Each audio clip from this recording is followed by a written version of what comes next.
Yes, let's do it. All right. Well, welcome everybody here and there. Commission members, new commission members. Special welcome to Casey and Darrell-Lee and JR. He's here, and Justin when he gets here. And we're going to have a time for more introductions in a little while when the city forester does her report. And with that, I've been asked to read a conflict of interest policy, sort of a new little protocol here, just to make it clear and give everybody a reminder of things we may need to be mindful of during the course of the meeting. And that says members of city advisory bodies are public officials based on state law, ORS, et cetera, and as such are required to disclose conflict of interest. Under Oregon revised statutes, an appointee has conflict of interest when participating in an official action which could or would result in financial benefit or avoidance of detriment to the public official, a relative of the public official, or a business with which either is associated. So just something to keep in mind, and there may be times to check in around that later during the course of some of our agendas. We'll have interest, but for those of you who don't know me, I'm Roberta Jortner, and this is my first meeting as a newly appointed co-chair, and my co-chair partner, Adrienne Feldstein, there in the corner, is up in Florida joining us today. Doing some family business. And, 35 degrees. Yeah, and I think, I don't know, I think there's at least one or a couple people signed up for public comments, so why don't we start with that? Yeah, we have 2 people signed up for public comments. We have some others who signed up for the Heritage Tree item. That'll be at 10:30. But we do have 2 for the just general one. And Noelle is first on the list. So Noelle, I see you here. I'm going to bring you into the meeting.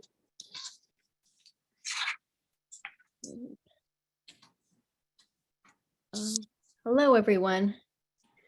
Is there a camera? Or are we just doing audio?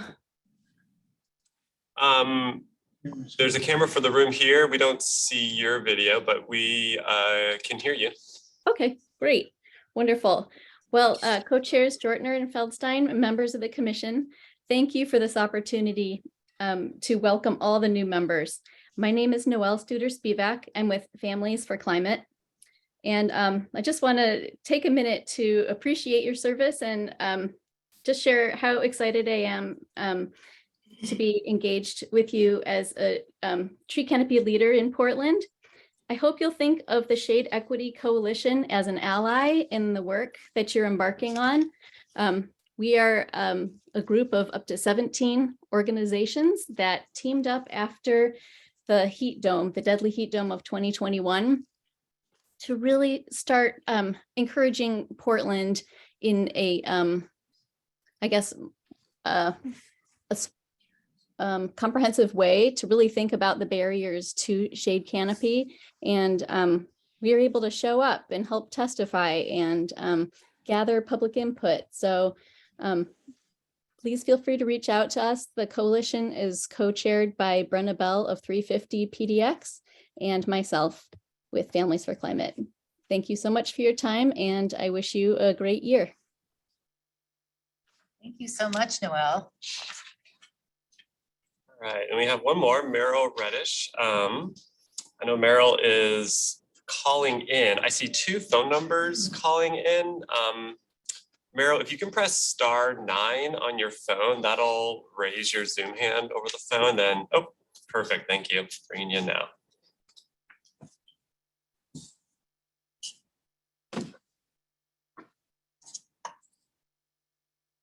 Okay, are we good? Thank you so much, Brian, for making this possible. And thank you, commissioners, for your volunteer service, and congratulations, Roberta, and your co-chair for serving in this leadership role. I'm excited to hear about your plans and all that you envision for these next few years. My name is Meryl Reddish, and I want to speak to the urban forestry budget, which I think is one of your agenda items. I have prepared and written a fuller set of comments, which you should have. I just want to add a couple more comments and underscore a couple of things. So I recognize that as an advisory body, the Urban Forestry's budget is one of the topics under your purview. However, I would encourage you to think about and respond to the budget proposal in a bigger context and with greater strategic thinking and strategic direction, and not by demanding or requiring how every dollar is spent or requesting that the city forester defend X number of hires to do the work.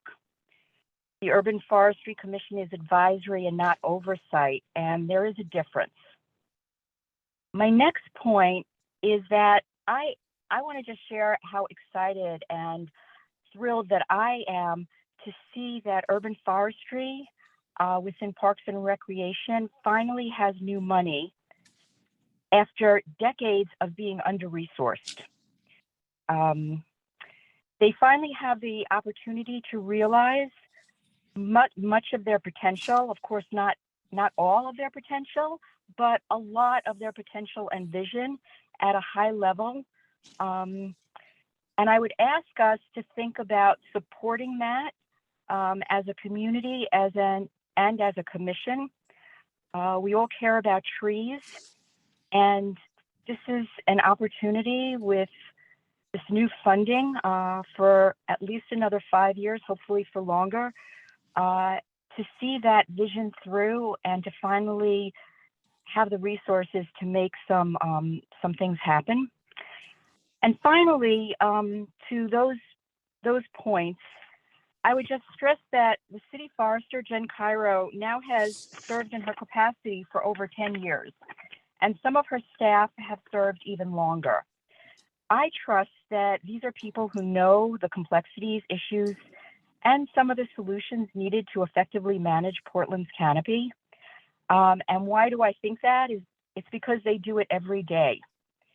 And pardon the pun, I can't imagine that Jen allows any dead wood to exist in her department. So on closing, I would hope that this commission going forward uses their role as advisors to support a big strategy, direction, and vision, and to certainly support the budget so that City Council and the mayor support it as well. Once again, I just want to thank you for your volunteer service and leadership. I know it takes a lot of time and effort, and I really appreciate it. Thanks all. Thanks, Meryl. Thanks for making the time to come and share your views. Oh, sure. All right. Okay, I think That's it's time for the city forester's report. Okay. Good morning, all, person and remote. Great to see you all. And we wanted to start off with some introductions since we have some great new commissioners in the room. So probably the bulk of my report time today will be for that. And then I have a couple other items hopefully we can fit in. So here's what we were thinking. We thought we'd start with our new commissioners and ask them to identify themselves and maybe briefly talk about what their interest in the commission is, serving in the commission is, so that everyone knows that. And then we will also ask the previous commissioners, those who've been serving for a while, just to give their names and say hello, so you all have some knowledge of each other. Sound good? And I'm looking across the room. Well, Justin's right next to me. Would you like to start, Justin? Yeah. My name is Justin Meisner. I'm a lifelong Portlander. My family has lived in North Portland for over 4 generations. What brings me to the Urban Forestry Commission is I want to empower communities, especially communities that have historically been neglected and harmed by Portland, in taking a more active role in deciding what tree coverage looks like for them, and really just supporting equity with the tree commission and with trees. Thank you. Thank you, Justin. And Casey Clapp's also in the room. Maybe you'd like to go next? Yeah, that sounds great. Hi, everyone. My name is Casey Clapp, and I am an educator here in town.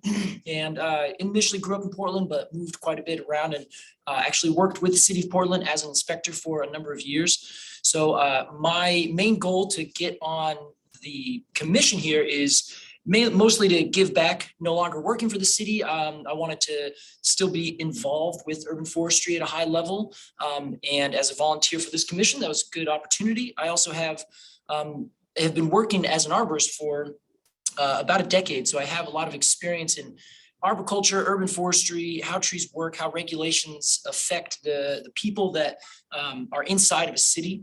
And I also have a lot of experience working on both sides of that as the private arborist, as the person, and with the city. So my goal is to kind of share that experience and come and listen and try to help move the ball forward in terms of making Portland the best city it can be in terms of its urban forestry regulations, but also its urban forest kind of broadly speaking. So very happy to be here. Thanks, everyone. Thank you, Casey. How about Darrell-Lee? Would you like to go now? Sure, good morning. I'm Darrell-Lee Bechtold. I'm an attorney at Portland General Electric, and I advise on labor and employment matters as well as vegetation management and wildfire. And so I'm learning a lot more about vegetation management as part of my job. But prior to that, I worked at the City of Portland City Attorney's Office and advised Portland Parks and Recreation. And so developed a very significant love for our parks and for the work that the city does in that space. Diversity and equity is a passion of mine. And so extending my work beyond the legal community to our community and our urban canopy and protection of our beautiful trees and our heritage trees is something that I care about deeply as a resident. So I'm very happy to be here and to meet all of you. Thank you, Darrell-Lee. Then J.R. Lilly, please.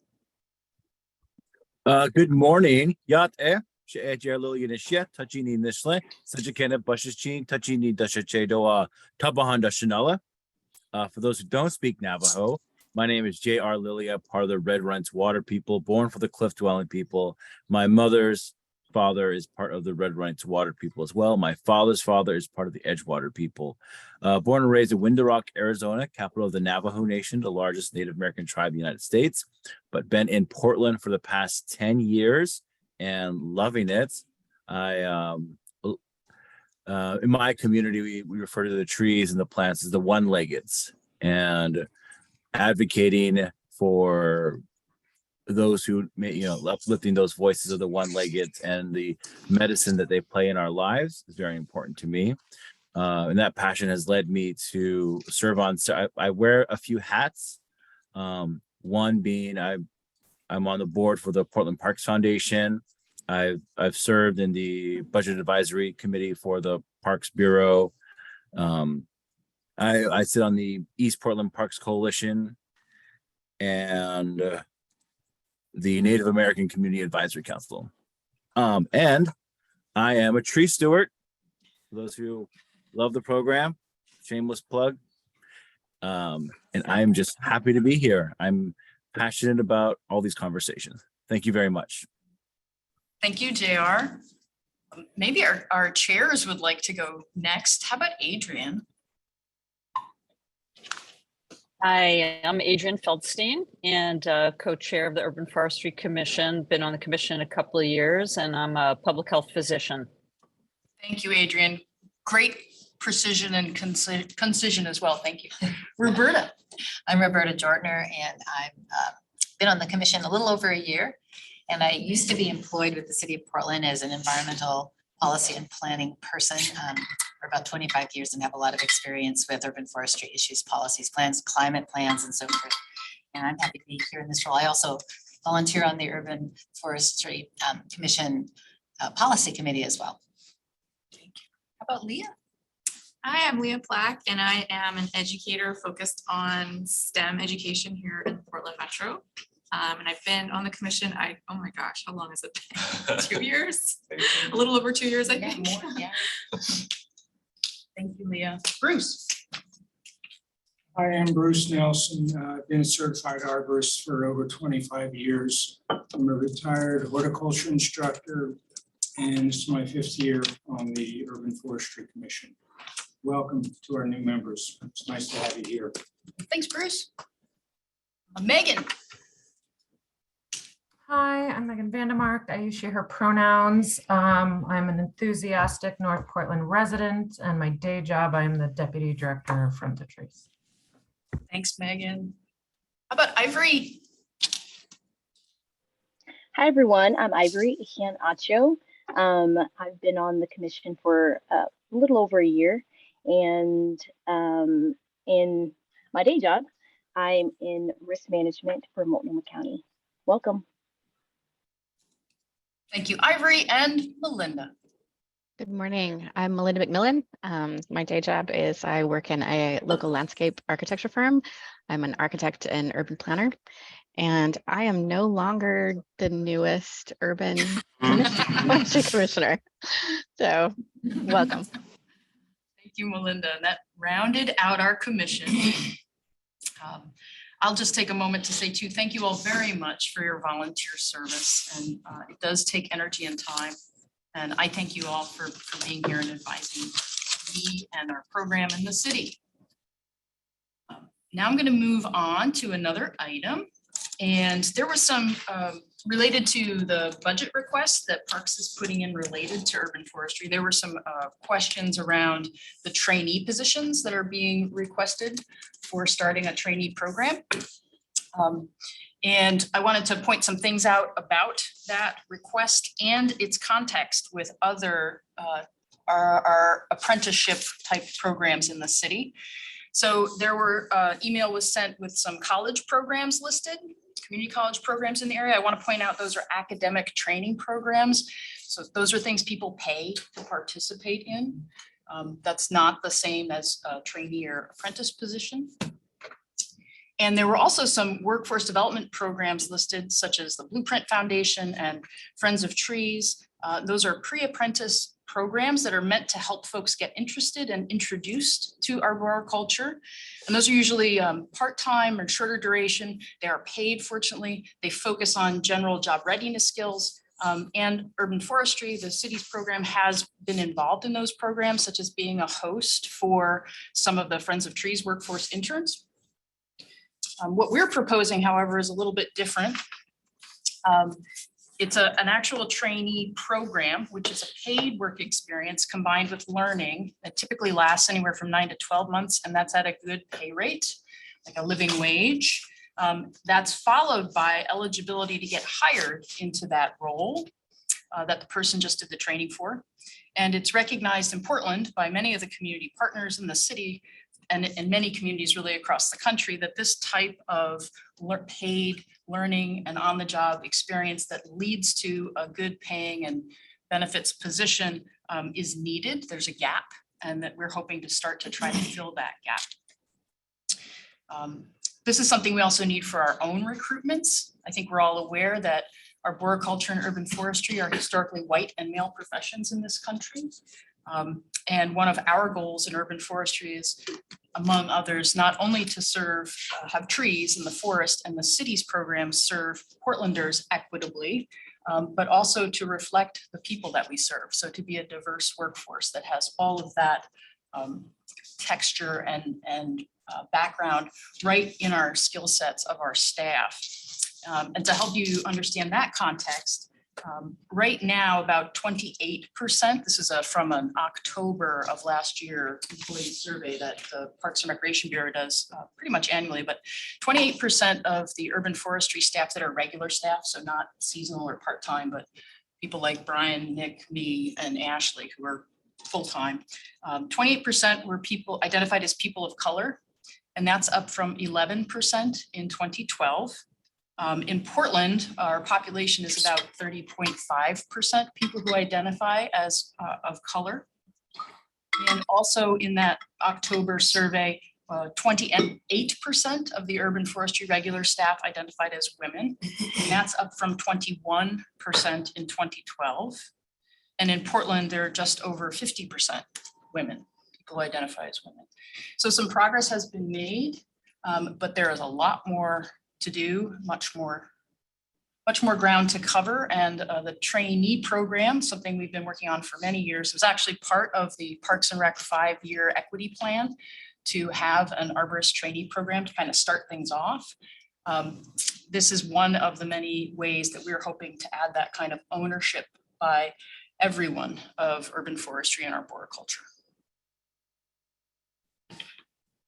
Then my next item is really a reminder, or for our new commissioners, perhaps it's news, but please be encouraged to send your ideas for commission meeting agenda items to Brian, Roberta, Adrian, and me. I'll try to remember to repeat that in my report periodically, but maybe you can just try to keep it in mind.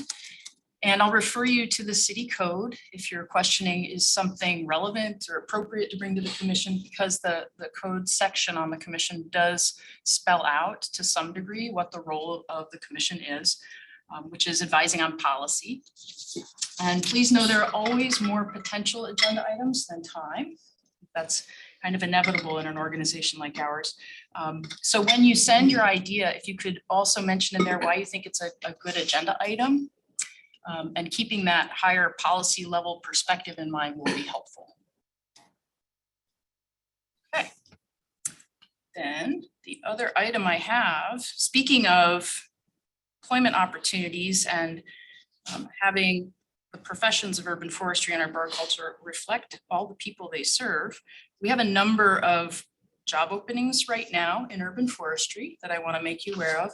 And when I'm done talking, I'll post them in the chat so you can have the links. And I'd like you to know about them and encourage you to share those widely with anyone you know that you think might be interested or might know people who are interested. Still, after all this time and all the technology, Portland Parks and Rec finds that word of mouth is how most of our folks come to work for the city. So first up, youth conservation crew, adult crew leaders. This is a seasonal position, working with our youth conservation crew, tree crew, and other conservation crews. We call it YCC. It's a program that's been around over 20 years now. And this has historically been a path to permanent urban forestry employment. We have a couple folks who started as crew leaders who now work in urban forestry in regular jobs and in other bureaus like Bureau of Planning and Sustainability. So this is folks who lead youth who are doing paid learning work on things arboriculture and urban forestry. Seasonal maintenance workers. This is another seasonal position. And there are several types across the Parks Bureau. In urban forestry, seasonal maintenance workers focus on establishment care for newly planted trees in parks and in streets. That also has historically been a path to regular employment in urban forestry. Another opening we have is what we're calling urban forestry assistants. This is also a temporary position and can cover a lot of different types of work. Right now, the focus is on leading our street tree inventory program.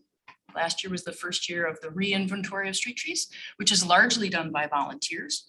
So these urban forestry assistants work with a few regular staff to lead volunteer events, teach volunteers how to collect the data that we need, enter it, and all those good things. And this year, our project lead for that program lead is Nick. He is leading the street tree inventory team. So these folks will be working with Nick. And that position also has historically been a path to permanent employment in urban forestry. Last two, urban forestry operations supervisor. I've mentioned this in previous meetings, but that is a regular permanent position supervising our tree maintenance operations crews. These are the arborists who are out in the field using heavy equipment and climbing trees and chainsaws and emergencies 24/7, supervising those folks. I wanted to point out that posting has been updated. We're always working on trying to make our postings as accessible as possible and the criteria for being eligible for interviews to be as accessible as possible.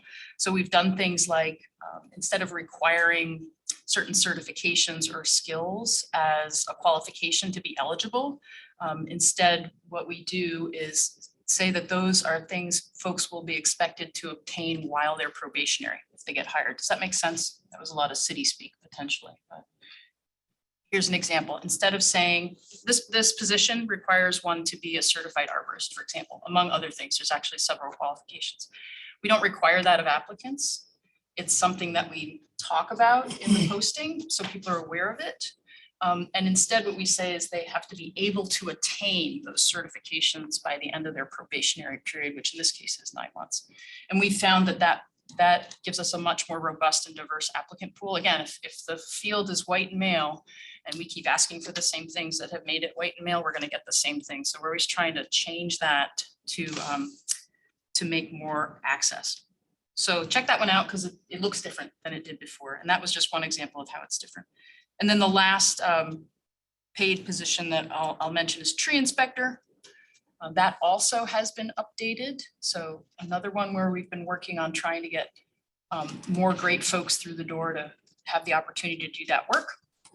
Tree inspectors are the tree protectors of the city and the first line of tree education in the city, since they're the ones who work with property owners on their tree needs and complying with the city's code, but also help advise on tree care and encourage folks to take care of trees and keep trees.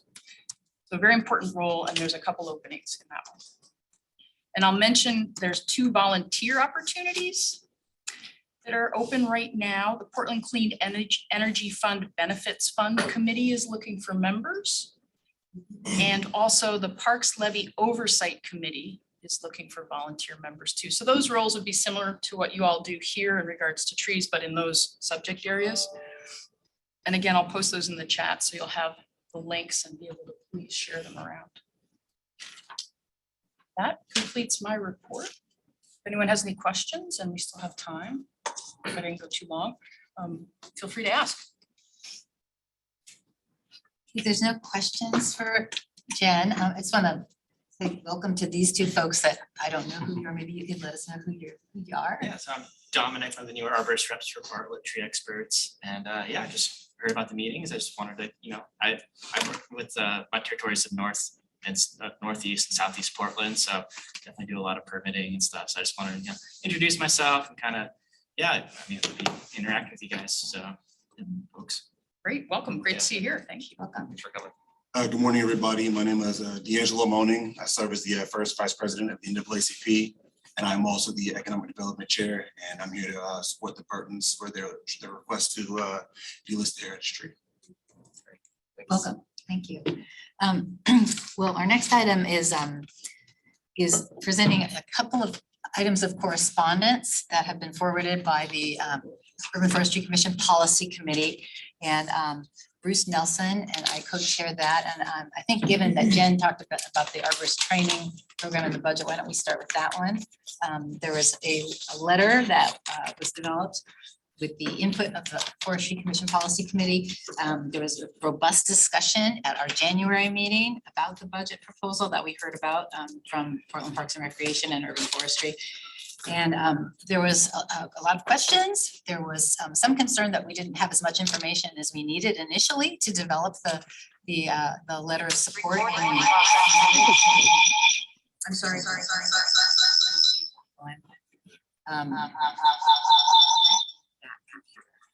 Those 2.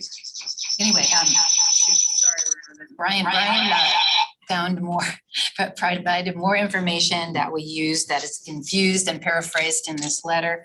The group, I think, primary issue that I recall hearing is that in the future, if we have an opportunity to provide input to the budget as we are authorized and responsible for doing by code, we would like a bit more information going into that discussion in the future, and we can talk about how we do that later.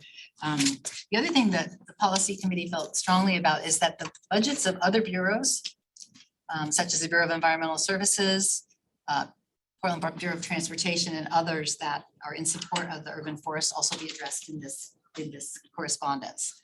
And so you saw both the urban forest budget and aspects of the BES budget. BES is not asking for more resources to do the work. They're trying to keep their programs at sort of a stable level of service. And so we were able to get information from them that we were able to include in this letter to support that work as well.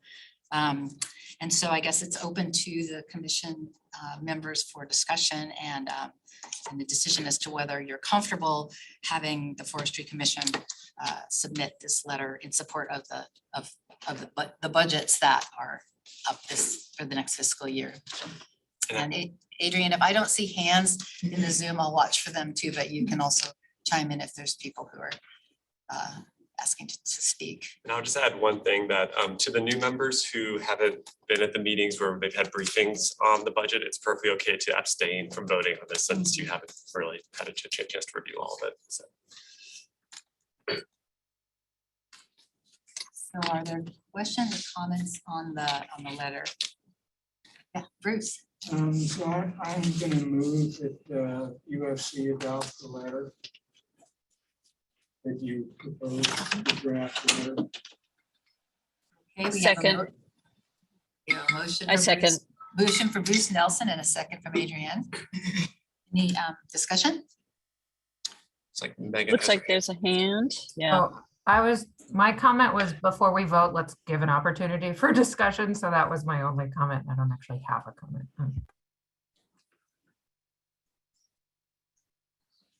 So I'm not seeing any additional discussion at this point. We will revisit the issue of how we learn more about the budgets and what kind of context in the future. I think people are enthusiastic about that, and staff has offered to work with us on how best to do that. JR. Yes, just to note that as the part of the Budget Advisory Committee, I've kept up to date with this, so I'll be voting. And also wonder if I know this body has a representative on the Budget Advisory Committee, and just to make sure that their voice was included in the letter and as well. That's a question. Yeah, Megan Vandermark is on the Budget Committee and is also on the Policy Committee, and it reflects conversations we had with Megan during the meeting. Megan, do you have anything else you'd like to add to that?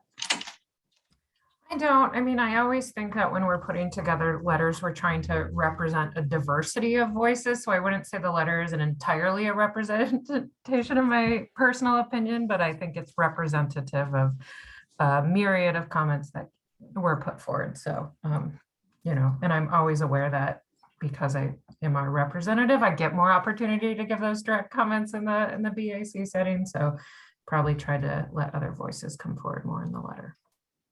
Thanks, Megan. So if we are ready, we'll call a vote on this letter and then we'll move on to the other one. All in favor of moving it forward? Brian will put it on the letterhead and Adrienne and I will sign it and it will go to the city council. All in favor, raise your hands virtually or in person.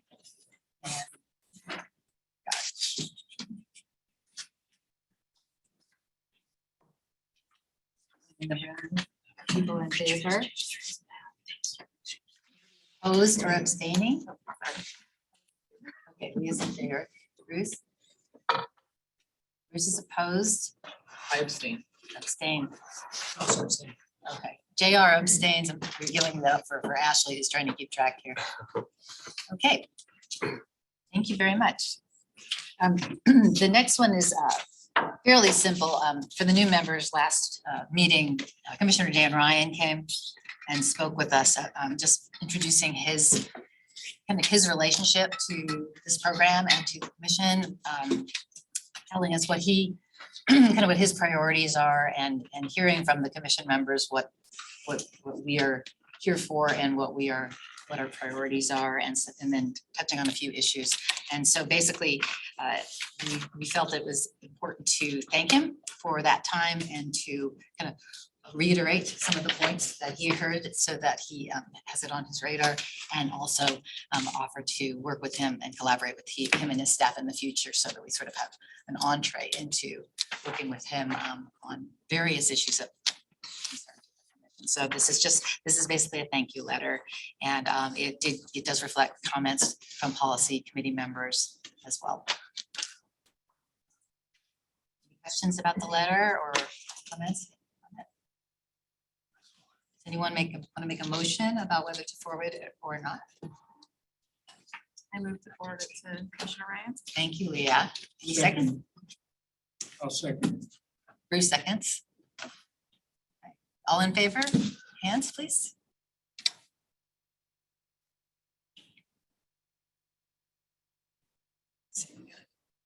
Anybody opposed or abstaining? Casey abstains. I will abstain just because I wasn't at the meeting. Okay, JR. Sounds good. Okay. How are we doing on time? I guess next on our agenda is the House Bill 3515 Parks District Formation Briefing. We are about 8 minutes behind, but maybe we can pick up some time on this one, Brian. I think we'll be okay. And Sarah Huggins, is the Sustainable Future Program Manager for Parks is here. Great, thank you, everyone. And I'm going to share a PowerPoint. And if you could let me know when you are seeing it. We are. Wonderful. Perfect. Well, thank you so much for inviting me to join you this morning. I am Sarah Huggins. I'm our Sustainable Future Program Manager here at the Bureau. So my hope this morning was really to give pretty kind of a quick overview of some of the history behind this legislative bill that we have in this legislative session, kind of go over some of the key points of the bill itself, and then really reserve most of the time for any questions and discussions that you would like to have as a commission. So some of the early steps, you know, this Sustainable Future program has really been working since 2019 to support service levels across the Bureau with appropriate funding levels. So some of those early steps included the formation of an alternative funding task force. In 2019, they were a group of community members who were asked to provide advice and consultation on a variety of alternative funding options. And one of those options was a Parks and Recreation Special District. We also held a work session with City Council in 2019, where we kind of reviewed our financial position as a Bureau. We discussed potential funding alternatives with City Council. And at that city work session, we received support from Council to really pursue additional funding options for the Bureau to get the Bureau on track to really be able to fulfill service levels in a more sustainable way.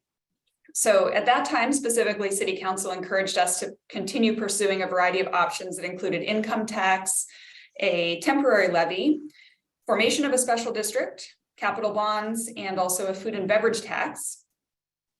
And one thing that Council discussed that's sort of distinct about the special district option on that list was that a Parks and Recreation Special District would either have to have its own completely independent new governance structure with separately elected board members, or it could, kind of similar to how the Multnomah County Library is set up, have a county commission serve as its board if it was within the boundary of a county. But without a change in state law, City Council wouldn't be able to serve as the governing board of a special Parks and Recreation district. So in that work session, then Commissioner Fish noted that for a special district to be considered for the city, he really recommended pursuing a change in state law so that a city council could be considered to be the governing body. In early 2020, the Bureau was kind of advancing our work on a number of the funding options that Council had asked us to consider, but COVID impacted a lot of things, including both kind of our services and our finances at that time. So we pulled both a bond, which could really address kind of the capital maintenance needs the Bureau has, and also a temporary levy, which could address the operating needs. We also did pull both on the same ballot, but didn't see support for two going forward at the same time. So we saw highest polling support for a levy on its own, and that's what ended up being referred to voters on that November 2020 ballot. And voters approved it, which is great. You know, it is a fantastic resource that allowed us as a Bureau to avoid pretty devastating service cuts and make some pretty big service improvements, like being able to stand up a new team to do proactive park tree maintenance, for example. But it is a temporary funding solution, so it's a 5-year levy, and it didn't solve all the Bureau's long-term ongoing financial needs. So to continue the conversation of advancing funding options, Director Long convened a ballot initiative task force this past summer.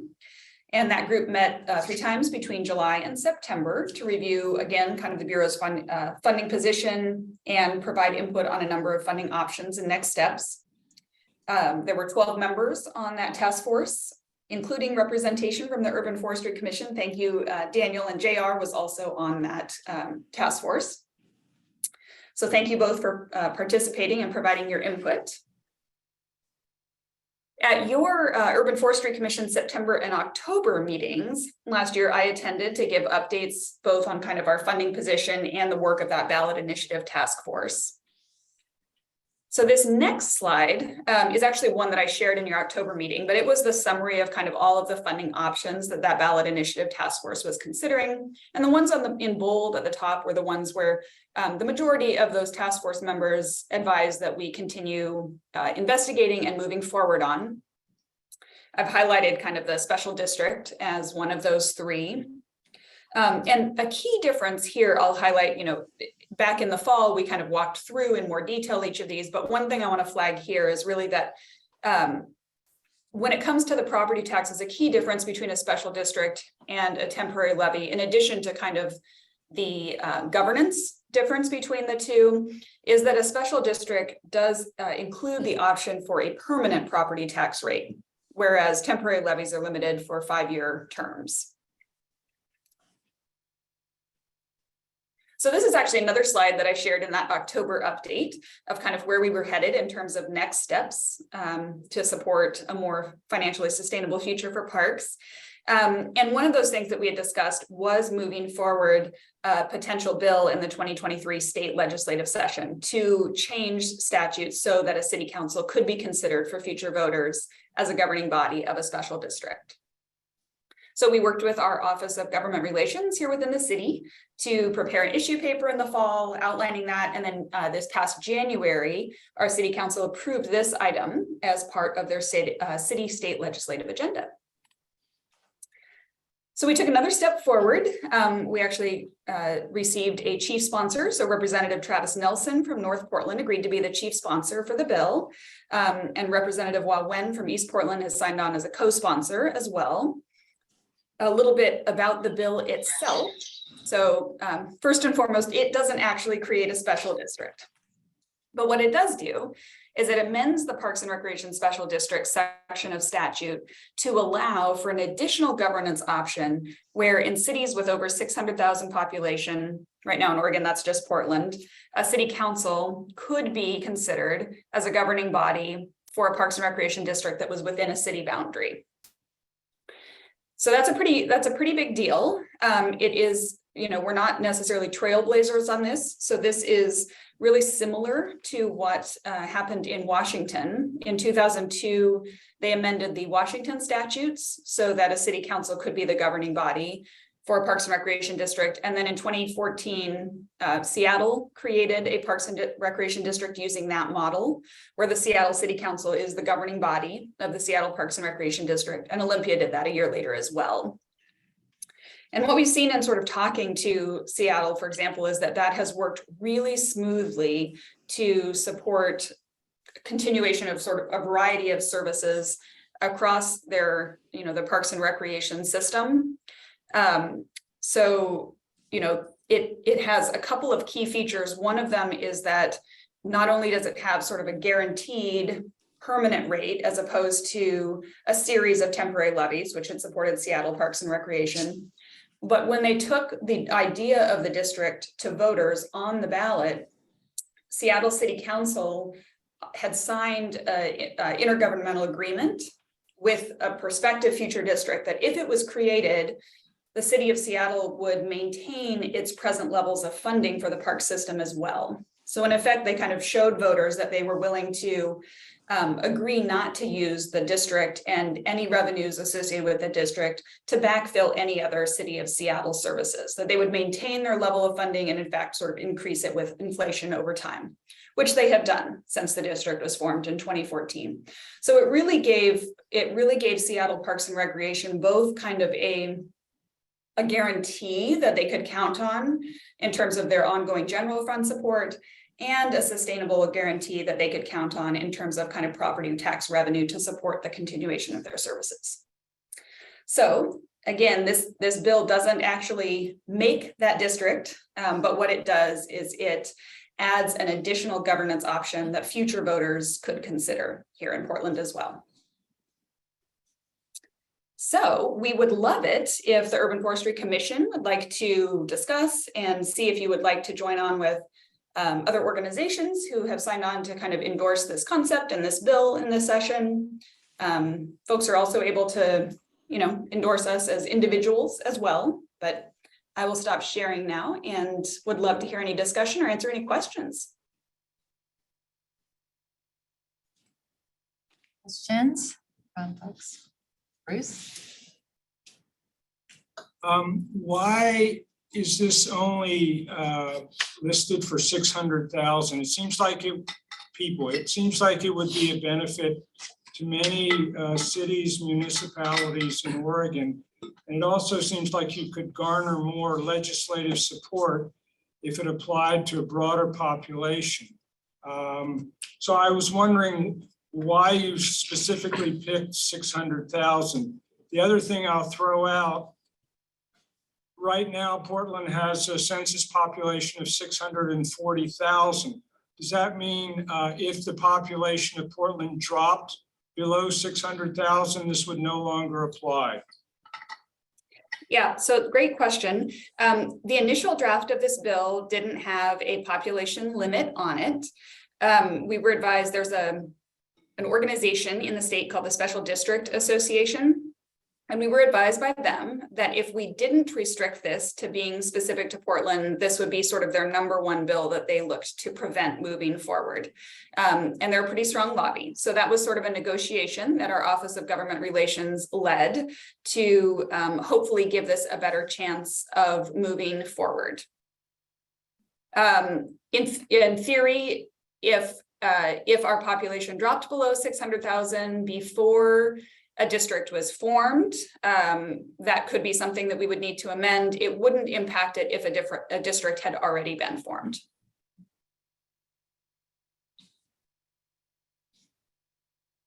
Thanks, Sarah. I have the same question as you, Bruce, so thanks for asking that. Leah? Oh, Darrell-Lee? Yeah, so if we do move forward with a special district, are they difficult to unwind if we find that that model doesn't work for us the way that it's worked for Seattle? Yeah, so a couple of things. One, this bill doesn't actually create a special district. So this creates an option so that we could then begin to explore like what that would look like for Portland in a more real way if we were to move forward something. But if future voters did create a special district, the statutes also have a process for future voters to dissolve districts as well. So they can be unwound or changed in the future. Yeah.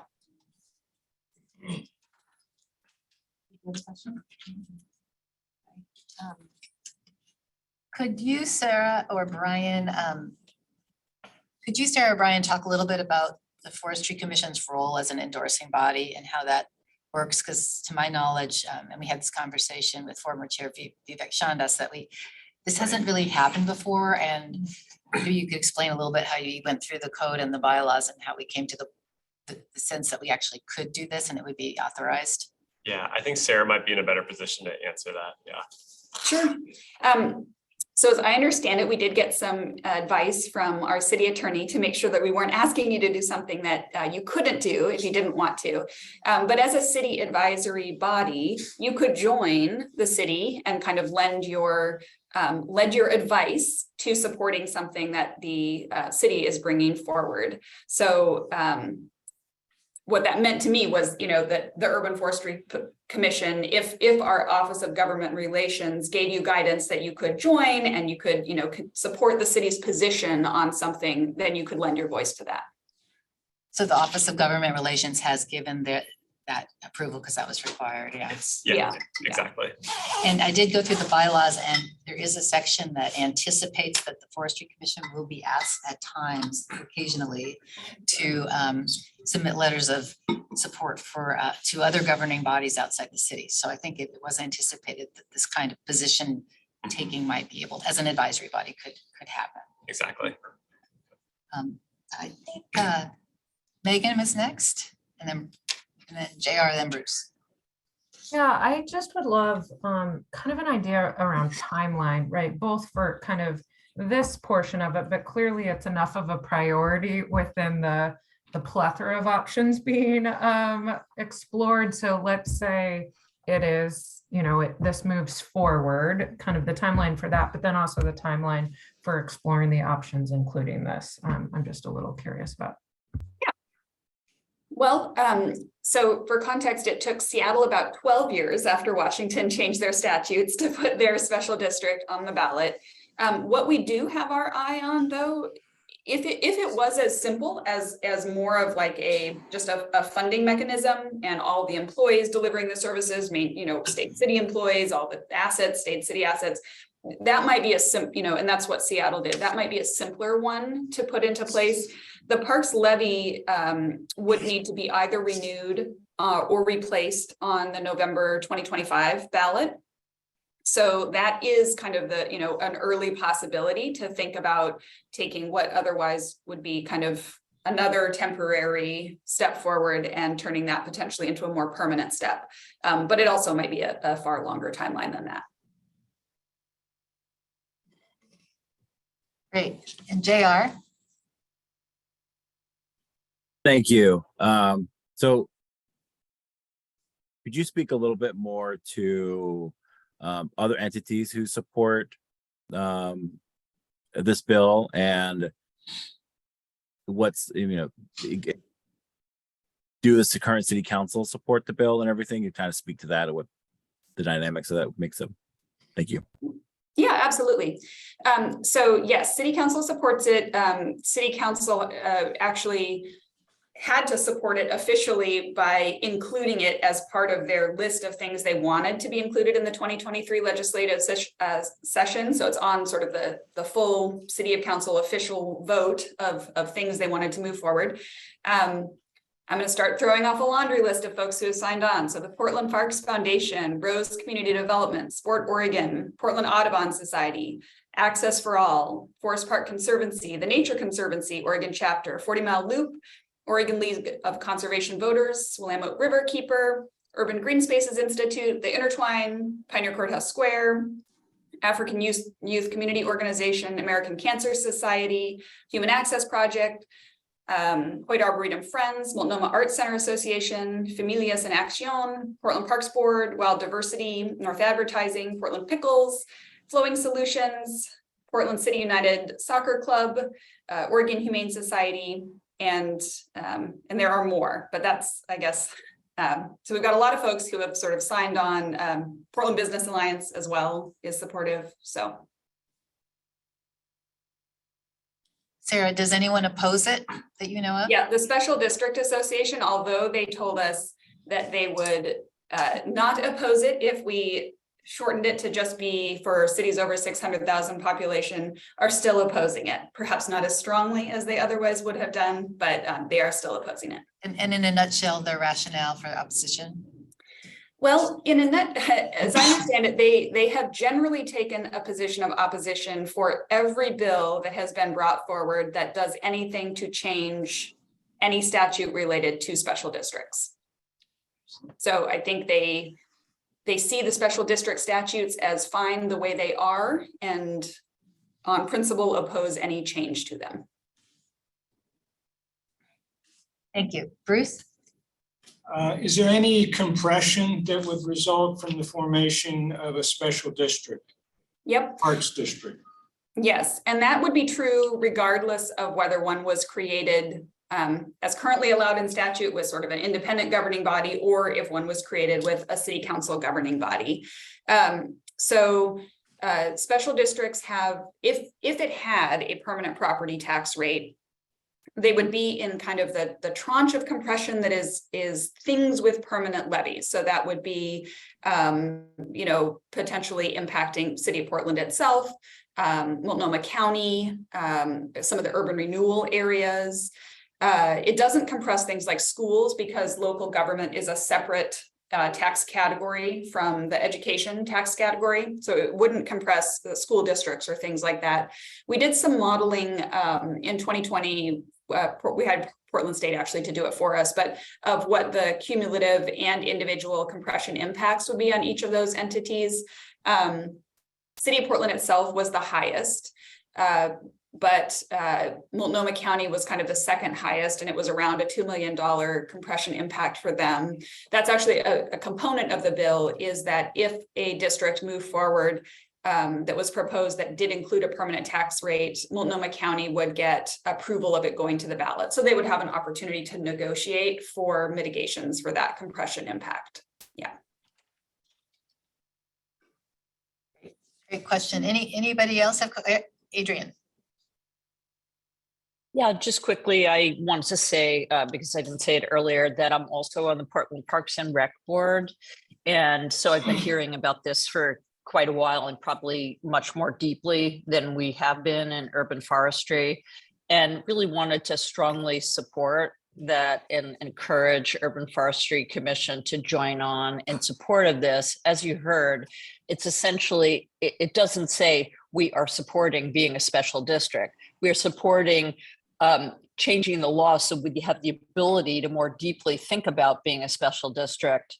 I want to comment and say that this is my personal opinion now, that this will be one of the most promising ways to have a sustainable future for parks and urban forestry.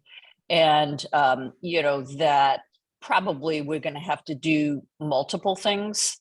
And it's all very political. And so the more things we have in our toolkit to have a sustainable future, be it for short-term funding or more long-term funding, I think the better off we are. So I wanted to make a motion that we support this letter and sign on as the Urban Forestry Commission. Second. Bruce seconds. Any other discussion or questions for staff? Okay, let's call a vote. All in favor of signing on to the support of this bill, raise your hand.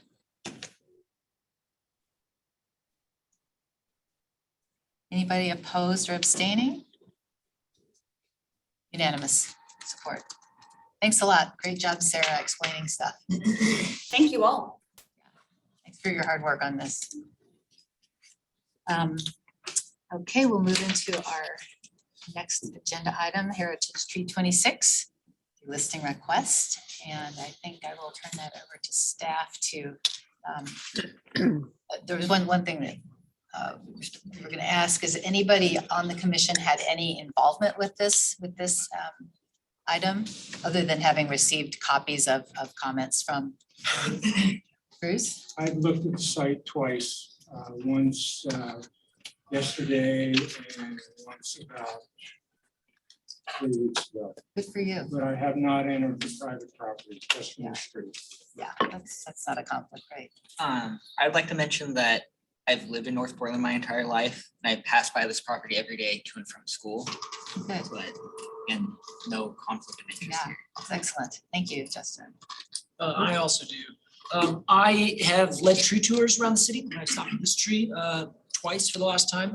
These are completely unpaid tours, just happen to be a heritage tree tour in North and Northeast Portland. And I was also contacted by the property owners about this before I was on the commission, and unfortunately the email didn't come through correctly, so I couldn't respond. So I've not had any direct conversation with any of the property owners, nor have we gone on to the property at any point during any of these tree walks that I've completed. Great, thank you. Okay, Just a couple hands up. JR and then Megan. Wonderful. Just full disclosure, I was contacted by community advocates, just giving me more information about the tree and the proposal that's at hand. It was just more information, not advocating one way or another.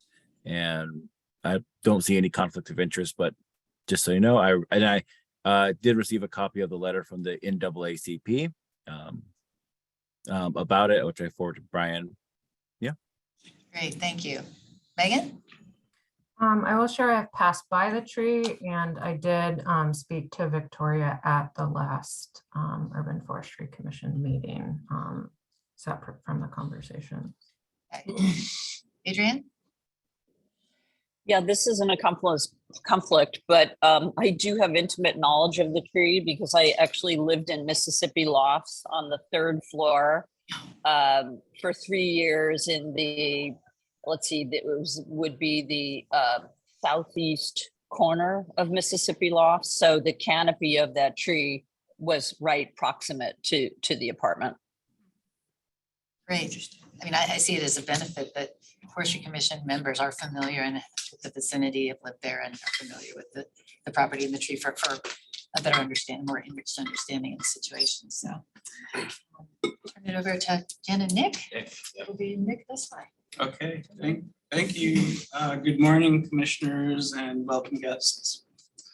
My name is Nick Besa. I'm a botanic specialist with Urban Forestry in our Science and Policy Work Group. And today I am presenting information on the removal of designation request for Heritage Tree 26. With me via Zoom is Jesse Nellis, our senior tree inspector. Or, not Zoom. And I'm going to share my screen. That's not working.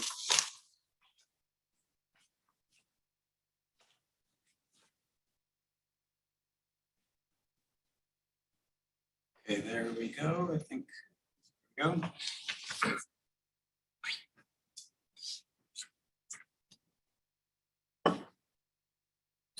Okay,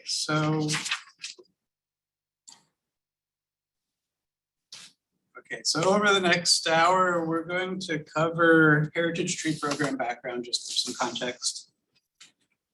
An overview of the process for considering removals of designation requests. Some background information on Heritage Tree 26, including the urban forestry assessment and recommendations. And then there'll be opportunity for requester testimony, any public comment, and then we have 25 minutes for the Urban Forestry Commission deliberation. So that's a decision-making process where you can ask questions, you have your discussion, and then make a motion to vote. So a little background. Heritage trees are of great size, age, historical, or horticultural value. As directed by City Code, they are recognized and officially designated by City Council following thorough review by Urban Forestry, the Heritage Tree Committee, and the Urban Forestry Commission. Once designated, heritage trees receive the greatest protection conferred upon any tree in the city, and they are required to be preserved unless dead, dying, or dangerous. We currently have 328 active designations in our program, and this map shows their distribution. We have about half on private property and half on public property, either in parks or in the right of way. It's important to note that heritage trees on private property are designated with the consent of the property owner. And furthermore, City Code states that with the consent of a property owner, all heirs, assigns, and successors to the property are bound to the designation. Current tree code stipulates the requirement of recording heritage trees on property deeds. This requirement has been in effect since this tree code was implemented in 2015 to facilitate the transfer of information between property owners, but it was not a part of the previous code, City Code. And I'll explain a little more about that in a little bit. A little bit about the roles and responsibilities of this program. So per our City Tree Code, Urban Forestry, the Urban Forestry Division, is responsible for overall program management, including permitting and regulation. The Heritage Tree Committee is comprised of staff and volunteers that work together to review nominations and provide recommendations to the Urban Forestry Commission. And they also assist with program education and outreach. Now, the Urban Forestry Commission, there are a few entities involved in this program. The Urban Forestry Commission has three distinct responsibilities. One, reviewing requests of tree removal when a tree is considered dead or dying. Two, making recommendations of new designations to City Council. And three, making recommendations for removals of designation to City Council. And these are generally tied to tree removal or storm-related failure. And finally, the final step in the process is are actions by city council to either approve the designation or, when appropriate, remove the designation of heritage tree status to a tree. Now, since we have a request for the removal of designation, a little information about that process. So this here is an excerpt from our city code. Title 11 states that for removal of designation to occur, the Urban Forestry Commission makes a recommendation to City Council as to whether the designation should be removed. And this shall be supported by at least 6 members of the Urban Forestry Commission. If City Council agrees with the recommendation, then the plaque is removed from the tree is removed from the heritage tree database, and the tree becomes an ordinary tree subject to the regulations of Title 11.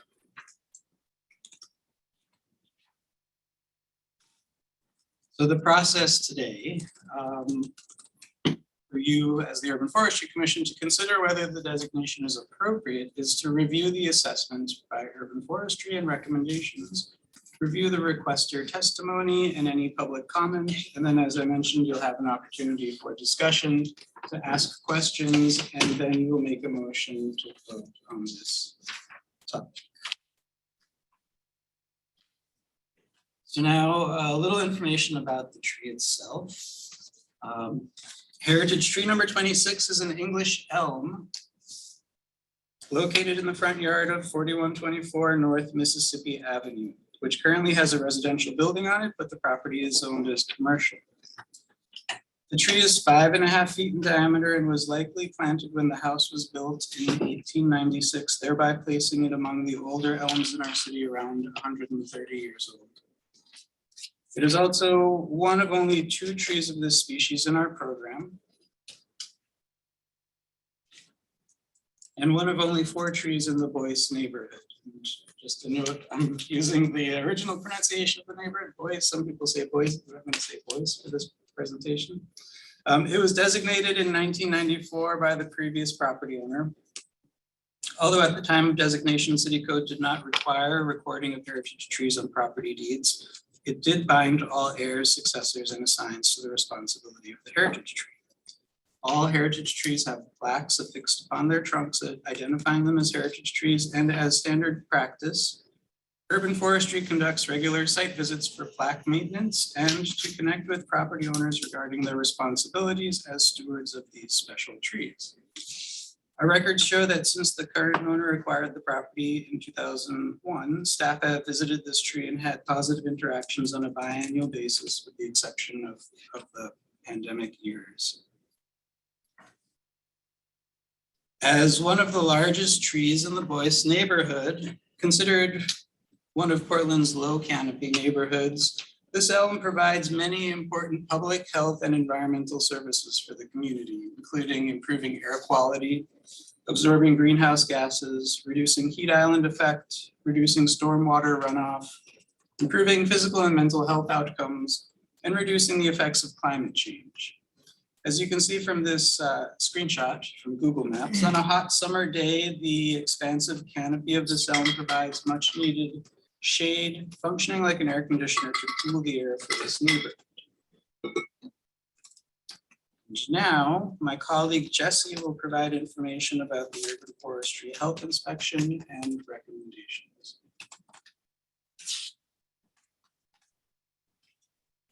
Thank you, Nick. My name is Jesse Nellis. I'm the Senior Tree Inspector for the Non-Development Group in Urban Forestry's Permitting and Regulation.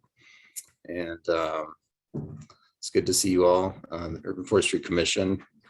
I was the tree inspector that did the health inspection for this heritage tree. The health inspection was completed on February 17th of this year. I did a level 1 and level 2 tree risk assessment from the ground, meaning I walked all the way around the tree on private property, saw the tree from a distance across the street, up and down the sidewalk, and also from the alleyway and different points on the private property. This is a veteran tree. To become a heritage tree, trees generally when they get to a heritage tree status, they've gone through a lot, lived on in their place where they were planted for a long time. So this veteran tree, considering all that it has lived through, all the development that has gone on around it, and how the city has grown up around it, it was found to be in good condition, and it cannot be considered as dead, dying, or dangerous. The tree did have some frequently occurring conditions that happen in mature trees. It did have naturally occurring deadwood in the lower to mid canopy, and it had a small amount of storm damage in the upper canopy where the tree is exposed to higher velocity winds. It did have some minor cavities in the mid trunk, and on one of the leaders, the southern leader, I could observe a smaller cavity that, and slightly above it, there was an active bee colony. The tree, from the picture, you can see there's a utility pole there. So it did have some minor utility pruning that was done on the street side, but that pruning has not disfigured the tree or reduced or affected the shape of the tree in a significant way. I didn't observe any pathogenic fungi. No fruiting bodies were evident on the trunk of the tree or in the upper canopy or in the mid canopy. And there was a history of and evidence of elm leaf beetle as per the property owner's pictures that they provided and the testimony that Victoria gave showing the elm leaf beetle is present. There weren't any leaves on the tree when I was doing the inspection. And so I couldn't see the severity of the infestation, but they were present, and this is common to have a pest that relies on the elm to complete its life cycle. So wherever you have a mature elm, you will have naturally occurring pests that will complete their life cycles on the tree. The tree is 8 feet 3 inches from the house, the trunk of the tree. And the property owner, Victoria, recently repaired their front stairs and concrete pathways around the house due to reported conflict with these tree roots. And it appeared that some of those hardscapes were being affected once more by the tree roots. Next slide. So as far as when we do a health inspection, we're looking at the health of the tree and also what sort of recommendations could be offered for the tree. For cases like this, we look to see if there's industry accepted tree care options for the tree in question. This heritage tree is in good condition and does not qualify for removal per Title 11 review criteria since it's a heritage tree. And so we look to see what recommendations we can provide as urban forestry. There are options for pruning throughout this tree. Pruning would be to remove any deadwood that's present, remove any hangers or storm damaged limbs, and pruning could also be done to clear the building. The standard for a larger tree would be by 8 to 10 feet where possible. And also a more specific pruning could be done on this tree. The southern limb that grows towards the street and is a little overextended, it could have some weight reduction pruning done to that limb since it does have a cavity, and the weight reduction would benefit the tree. Next slide. Oh, I'm sorry. I did want to point out that there is currently a planter that's around the base of the tree. And so that soil is right up against the root flare and the trunk of the tree, which is something that's not recommended or is not healthy for trees. So that that soil should be removed. Next slide. Victoria, when I was on site and visited, did express a couple concerns regarding the tree. One of those was concerns about the proximity of the tree to the structure and roots possibly affecting the foundation of the property or of the structure. In situations like that, in our industry, we do have the capacity to air spade. A private arborist could use an air spade to blow away the soil from around the roots. Usually that would be done, the air spading would be done at the foundation to see, to expose any roots that are there and to see if any roots could be pruned. At that time, also a structural engineer could be hired to determine if there are any root and foundation issues.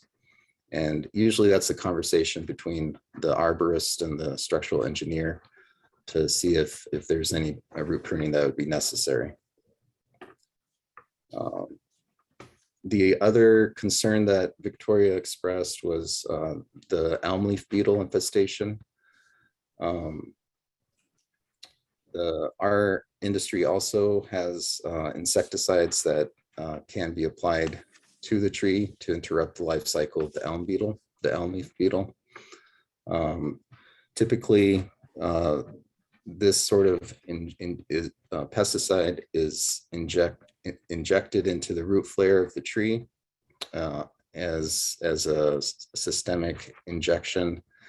The tree would cycle that the insecticide up through the vascular system into the leaves, and then when the larva feeds on the elm, the larva would die, and that life cycle of the elm leaf beetle would be interrupted. The insecticide typically lasts for 2 years, and then you'd be able to reapply the insecticide.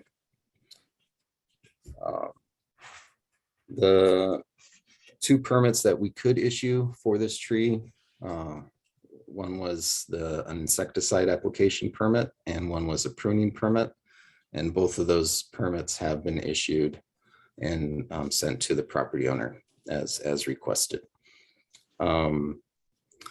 Overall, the heritage tree is in good condition, and it has been growing for a long time, as Nick said, over 100 years together with this house. And so they're kind of coexisting together.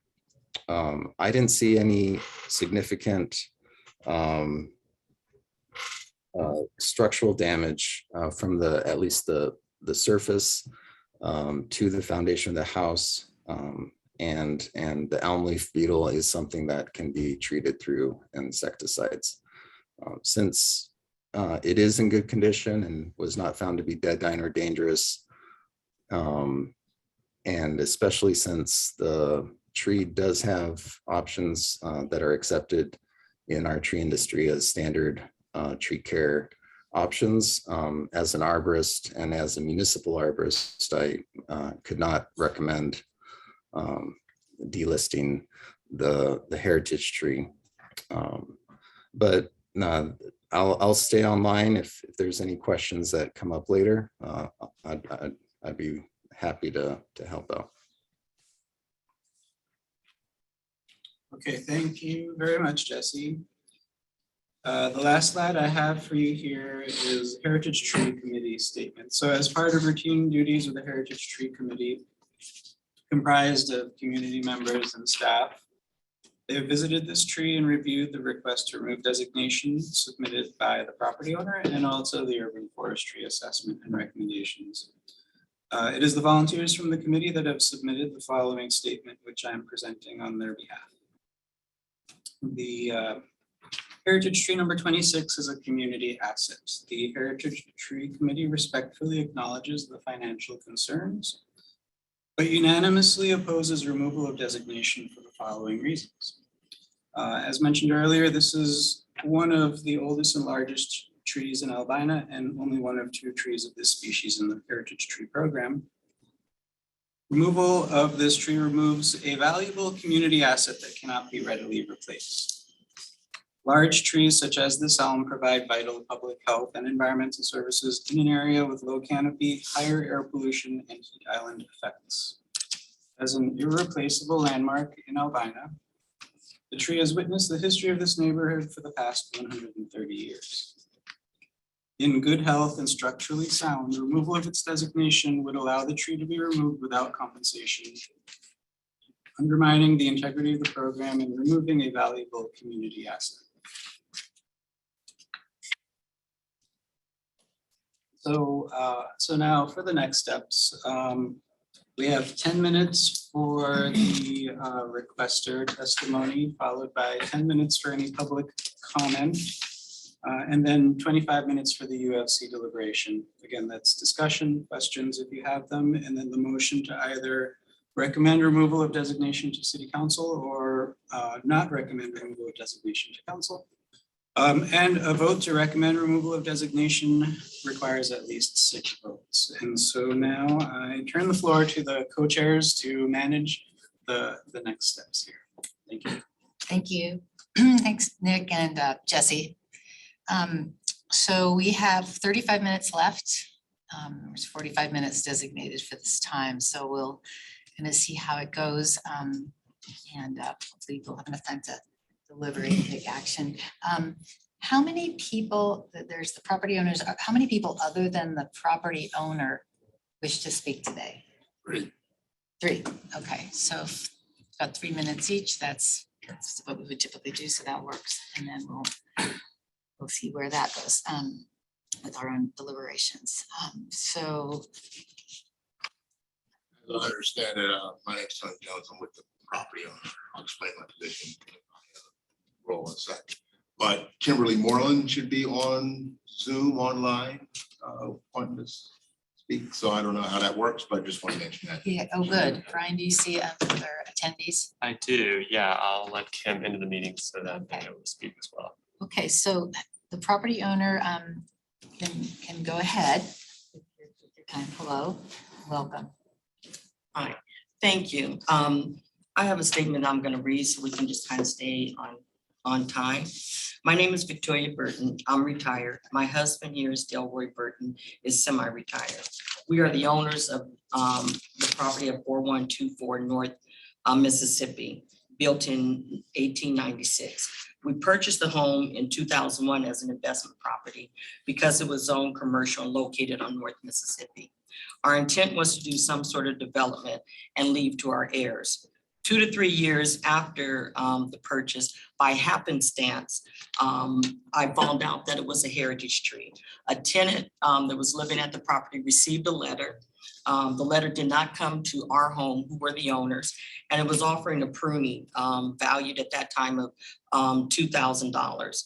When I spoke with the person, and it was a woman who either was with the Heritage Tree program or the Forestry Department, or she designated the tree. It was so long ago, I don't remember, but I do know it was a woman.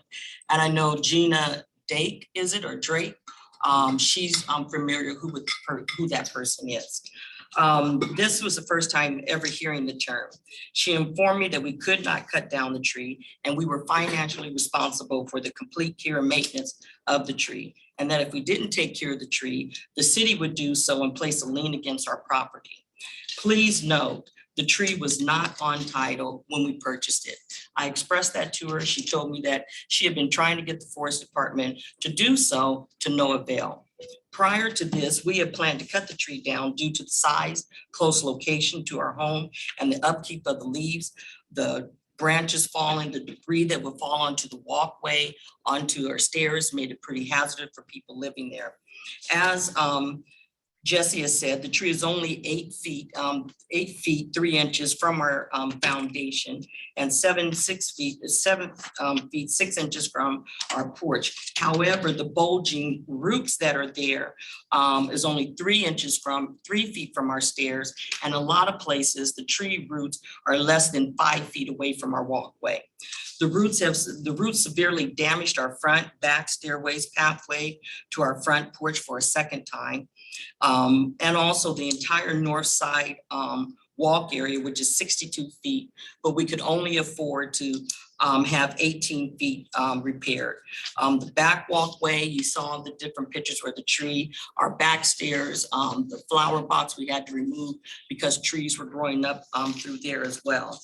In May, due to a hazard and dangerous condition, we repaired that sidewalk area, costing us about $4,500. However, because the roots are continuing to expand, it is already cracking the sidewalk areas once again. Additionally, we discovered that we had an out of control elm leaf beetle infestation in the home in May. We would find anywhere from 50 to 100 beetles in our home. When I contacted the forestry department, they just sent me an email and said to find a pest control person.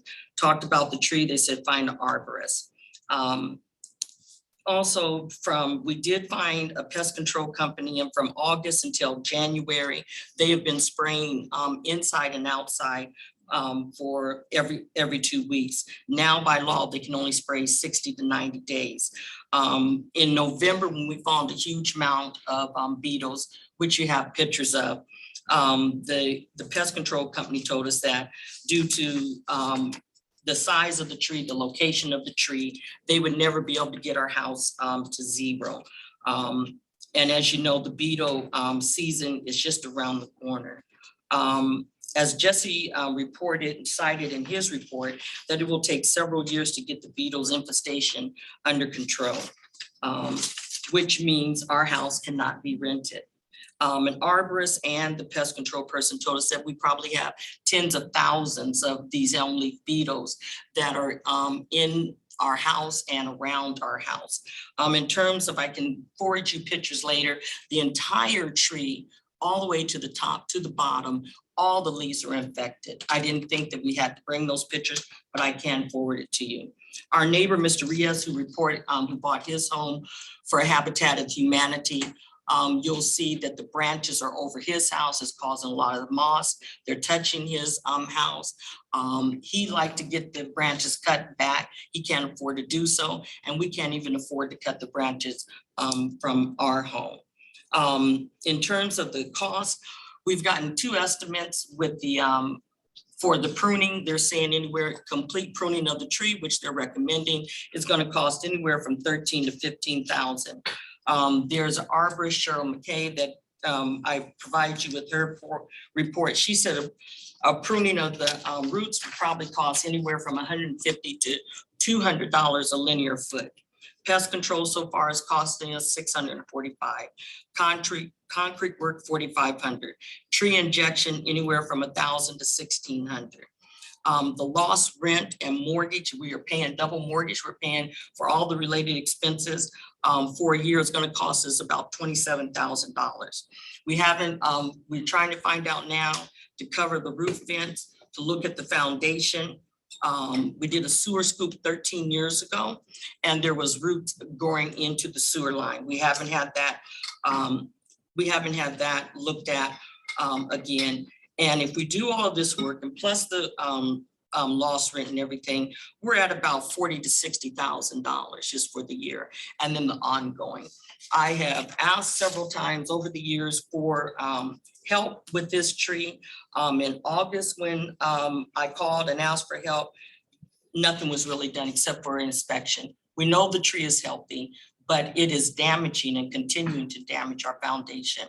We now have 2 leaks, and you'll see, I gave pictures of the roots. We now have 2 leaks in our basement, exactly where the roots are. And we believe the roots have cracked our foundation. And again, as I said, this is never on title. My name is Tony Jones. I'm a longtime resident of Northeast Portland. I'm the owner of Rubitone Development Services. RDS provides services to property owners to manage construction process for development of the properties, from pre-development to construction. And I focus on BIPOC and triple bottom line clients. I began working with the Burtons in the fall to review the feasibility of either adding food carts or an ADU to the property, which is something that they wanted to do in the long term. And then the Burtons made me aware of the challenge caused by the heritage tree to the structure of the property. I support the Burtons' request to delist the tree for the following reasons. Per the City Code 112060C, trees on private property may not be designated as heritage trees without the consent of the property owner. However, consent of the property owner will bind all successors, heirs, and assignees. When the private tree is designated as a heritage tree, the owner or city forester shall record the designation of the property designation on the property deed, noting on such deed that the tree is subject to regulation site. The city of Portland did not list this tree on title until well after the Burtons purchased the property. The Burtons were not informed, nor did they consent to this tree being designated as a heritage tree. The Burtons were provided this information during the purchase of the property. Had they had this information, they could have made an informed decision on the financial feasibility of purchasing this property. The city needs to take responsibility for putting this African-American property owner at an economic disadvantage due to costs of maintaining the tree. City Code 1120-6E and F. The city code for heritage trees lacks any guidance for buildings and property owners in this situation. The code does not provide any language or guidance on how to evaluate and balance multiple factors when reviewing if a tree should be delisted. Just reviewing the health of the tree is inadequate to evaluate the other factors that are detrimental to the residents of the property or the property owner. I request the UFC to expand their view of their role. The city of Portland State recognizes the economic impacts of institutional racism on African-American and BIPOC households. The city recognizes that African-American households have the lowest net worth of any ethnic group in the city of Portland, approximately $13,000 a year per household. The Burtons outlined the cost to mitigate the impact of the tree will cost up to $30,000 a year for mitigation and lost revenue. This is financially unfeasible for the Burtons. I request the UFC to recommend delisting this tree on this property since its impact threatens the Burtons' ability to maintain the property and their long-term financial stability. Thank you. Thank you very much. Appreciate your, yeah. So as I spoke before, my name is D'Angelo Moaning. Like I said, I serve as the first vice president and the chair of the Economic Development Committee for the NAACP. I actually have a written statement by a member by the name of Lily Copenhagen, who was unable to attend today. So I will read this for her. My name is Lily Copenhagen. I'm a lifelong resident of North and Northeast Portland. I support for the request to delist. In general, I support of the Heritage Tree Program, but in this situation, it is either a heritage tree or it is a residence. To claim otherwise is to continue to perpetuate Portland's history of eminent domain abuses, particularly on the city's African-American population, particularly in this neighborhood. The Heritage Tree Committee noted that this tree has witnessed the last 130 years. However, in those 130 years, we've also seen the city strip the African-American community in this neighborhood of their generational wealth, health, and well-being. We cannot continue to perpetuate this harm. In this case, it seems that there are two options. Delist the tree, or the city can purchase the tree for the full face value, the full value of the property if the tree was not listed. To say that the property owner can do some pruning or prune some roots is completely tone deaf to the impact that this is having on the community through this homeowner. Because it was not on the title when they purchased it. The homeowners are not responsible for maintaining it under the Heritage Program. I hope that you would defer to the preference of the property owner in regard to which option is enacted. Thank you.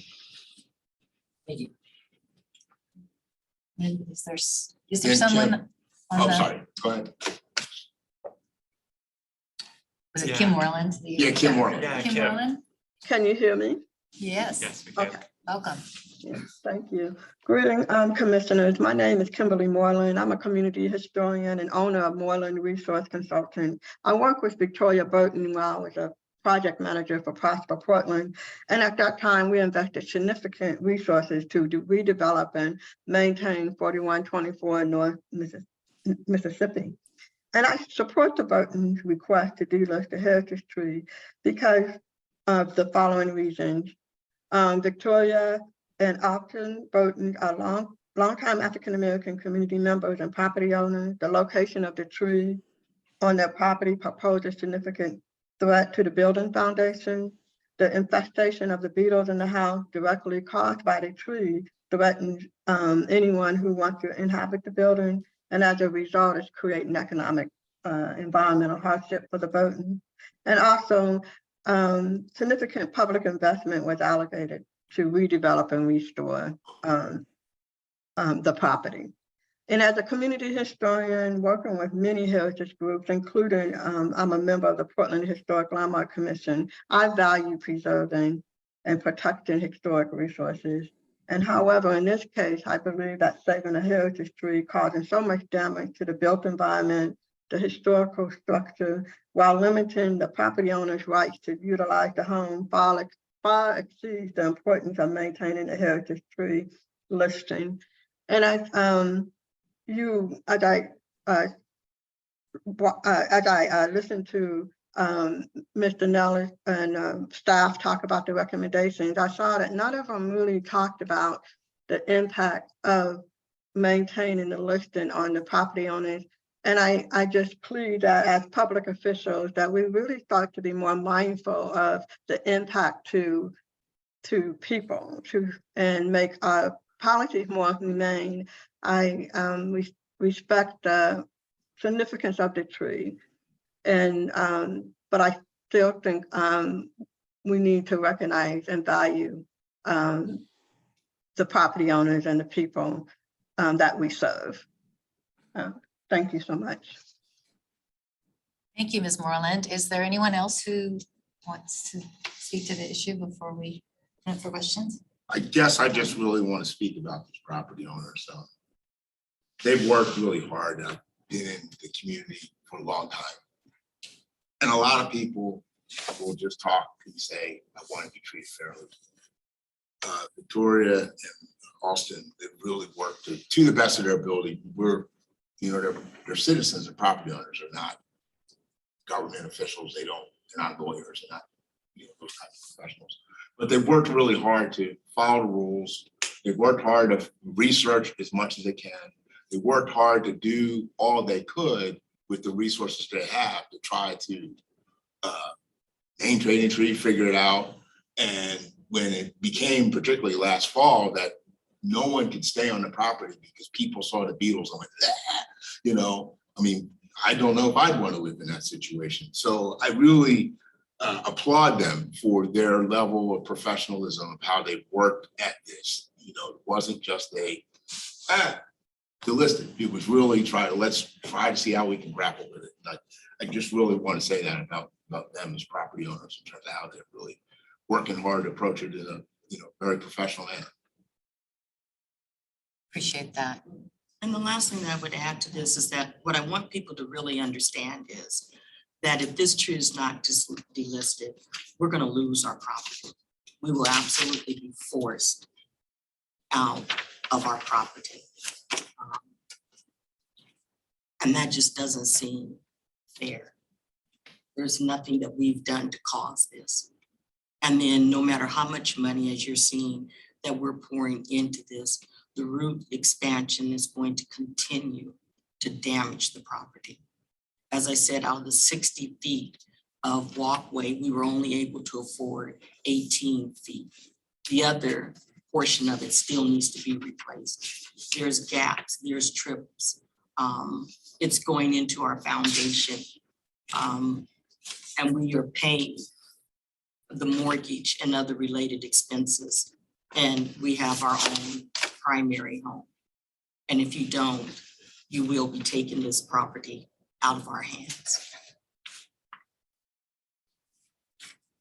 I'll share one last thing on a personal note. So this document states that the tree is a living witness to 130 years of growth and changes in the albino neighborhood. So My family has been in Portland since the late 1800s, when it was illegal to be Black or African American past a certain time. Come on.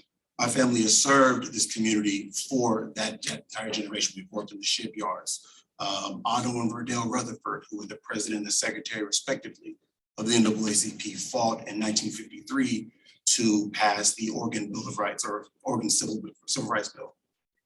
So when we talk about 130 years of living, growth, and changes, you know, whether it be the displacement of the African American community from the albino community, whether it be the trials and tribulations through blight or redlining, whether it be the indomitable will that African Americans have had in this community to maintain a stake in the ground.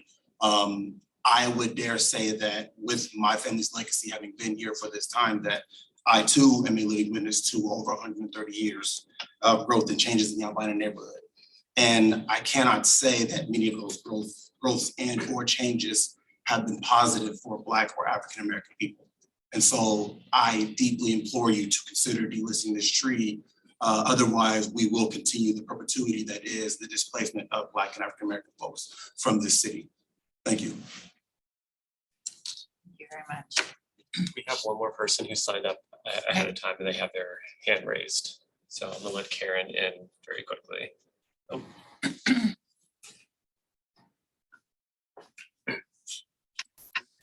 Karen Torres? Hi, can you hear me? Yes. Okay, perfect. Hi, folks. My name is Karen. I'm a resident of Northeast Portland and a gardener in North Portland through a community garden. I also work with an agency that uplifts the unique relationship between people and the environment. This lived experience has compelled me to share my comment with you all today and urge you to vote to delist heritage tree number 26. The city failed to properly notify the burdens of this tree designation, and now years later, this is causing an undue burden on the family without offering additional support. The fact of the matter is refusing to delist this tree is agreeing that the tree is more important than the burdens, and that to me is a gross sentiment to see the UFC align with. What is the purpose of public conservation when it is used to alienate community members? What happens when the burdens are pushed to sell away their retirement plan in an increasingly expensive city? My guess is another developer will snatch up the property, be able to afford the penalty, and heritage tree number 26 will be able to witness for one last brief second a moment of history, one which repeats itself, another Black family unable to build intergenerational wealth due to being ignored by the city. I hope UFC members choose to move towards a different moment of history and vote to delist heritage tree number 26. Thank you. Thank you. Thank you for that. Anybody else? I think we'll move on to conversation among the UFC members to see where people are at with this at the moment. And I think we can kind of go around the room, okay? And so I'm going to start on screen. I'm just going to go around as we see it. So Megan, would you like to begin?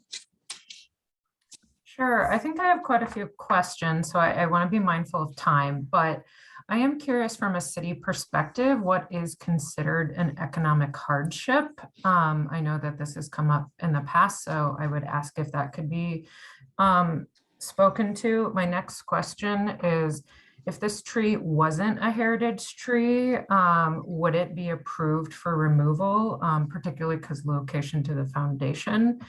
My next question, so I'm just going to rattle through and get through as many of them as you can, is also if we don't vote to delist today, what are the property owners' options available? So those are all. I have more questions, but I'll just use those three. Okay, thanks, Megan. I think I'm gonna lead on this, but other staff can jump in. Your first question was financial hardship. The city's perspective, not mine personally or anyone in urban forestry, but the way the city views private property maintenance, including everything on the property, whether it's the building, the roof, the trees, the landscape, the walkways, is the responsibility of the private property owner. There are some programs in the city to financially assist private property owners who are low income or otherwise burdened by property maintenance. And we refer folks who say they are low income and need that assistance to those programs. So that's the first one. The second one I think you asked was about the location of the tree. Like what if it weren't a heritage tree? Is that right, Megan? Yeah, so according to the tree code, in the non-development section, which is where we are, the property's not being developed right now. Any tree that's within 10 feet of a permanent structure is we say permitted by right for removal. And it doesn't have anything to do with the condition of the tree or any impact that the tree may or may not be having on anything else. It is just by right within 10 feet removed. So Victoria and Delray, if it weren't a heritage tree, could have applied for a permit and removed the tree by now. But it is a heritage tree, the highest level of protection, and that is different. And I want to restate, since it was a little while ago, when our inspectors visited the property, they did not see evidence of the impacts that Victoria is reporting. And that is why one of the recommendations, not requirements, is that further investigation be done by like structural professionals to see if that type of impact is really there, but we weren't seeing it. And I will also relate that our tree inspectors deal with these situations many times a day, many times over, and are tree experts, so they have some experience with that. And then what was your last one? The process from here, is that right, Megan? Yeah, I'm saying the process if we did not vote to delist, what are the options available? Understood. Really either way, the ultimate responsibility for listing and delisting heritage trees, regardless of situation, lies with City Council. And City Council is instructed by code to list and delist as appropriate. And the perspective that the Forestry Department has shared with you all today is that the condition of the tree does not warrant removal. So that would be what would go to council if the Burtons chose to bring it to council after this session. So anything that you all decide today does not change the status of the tree as a heritage tree. It comprises a recommendation for City Council.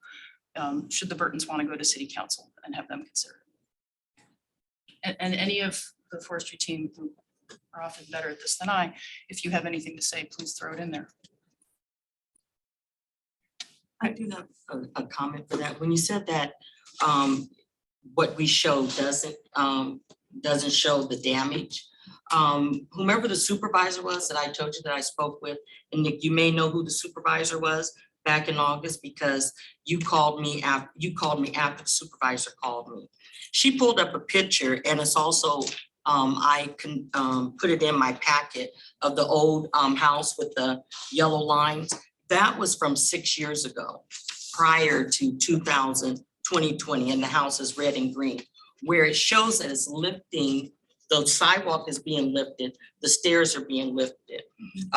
It was such a trip hazard that it cost us liability-wise pulling over. And if anyone says, also I want to point to you, the pictures that have January, February on them in December, that shows the beetle. Those beetles are present after we've been spraying since August.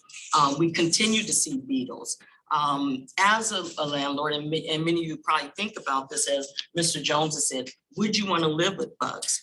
Well, we had thought about trying to rent and get a disclosure from the person to say to them, hey, we have bugs here. These are the type of bugs. We're doing this type of spraying. We'll continue to spray. They advise us not to because possibly of the lawsuits. So Ms. Burton, just a quick question on that. You've been spraying, have you done the type of treatment that Jesse Nellis was talking about to the tree itself? You cannot do that treatment until spring. And I bought, and as they said that they, because we had we did have a predator arborist that was going to do it in August.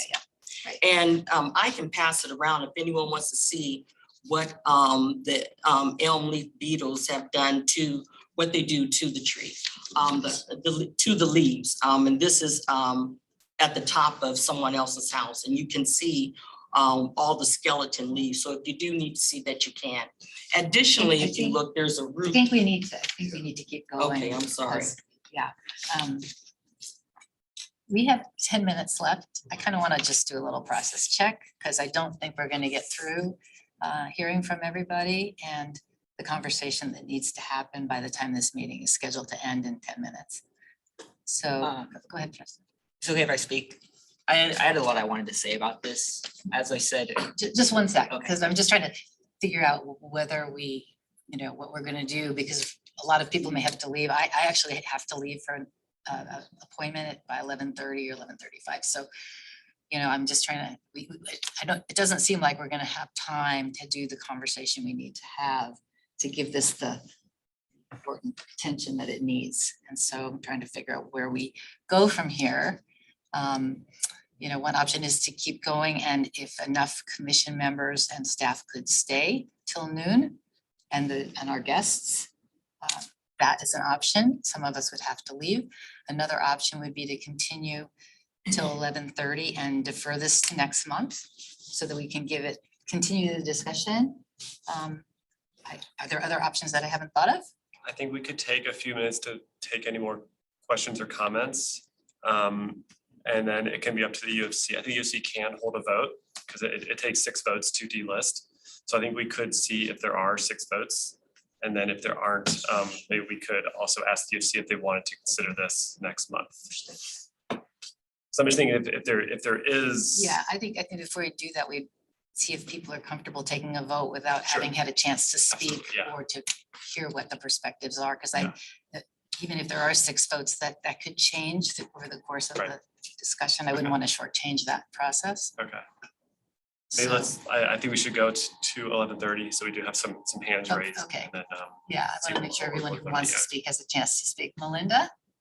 Yeah, I think as compelling as it is to have the idea of, you know, maybe Jesse's right, that the beetles could be eradicated by injections, the residents and all their supporters of damage and long-term investment, all of that should be secondary to the idea that the listing as a heritage tree initially is illegal.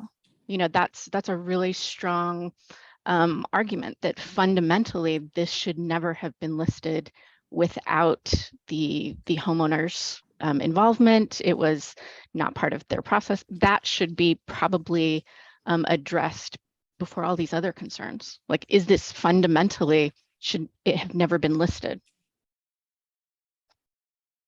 Staff want to respond to that? Yeah, thank you, Melinda. And I certainly heard, I don't remember if it was Victoria or somebody else who said that. Mr. Jones. Thank you. Thank you, Mr. Jones. At the time the tree was listed, it had the express consent and the recommendation of that property owner. So that has not changed over the variations of city code or the 30-year existence of the Heritage Tree Program. What we're seeing here is the original property owner who opted to go through the process and have the tree listed as a heritage tree by city council is no longer the property owner. So the property has changed hands since then. So just to be clear, Melinda, it isn't exactly accurate to say it was not listed legally. It was listed legally. However, there are different owners now, which often happens with heritage trees, given how properties turn over and the lifespans of trees. And while we're at it, the property owner and her supporters, her friends, have also said that the trees listing was not included on the deed.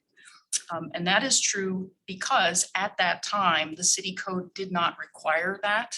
It does now. That's only since 2015 with the new code. And that's something that Nick brought up, but I just wanted to reiterate that. So thanks for the comment. I just wanted to offer that as clarification. Right.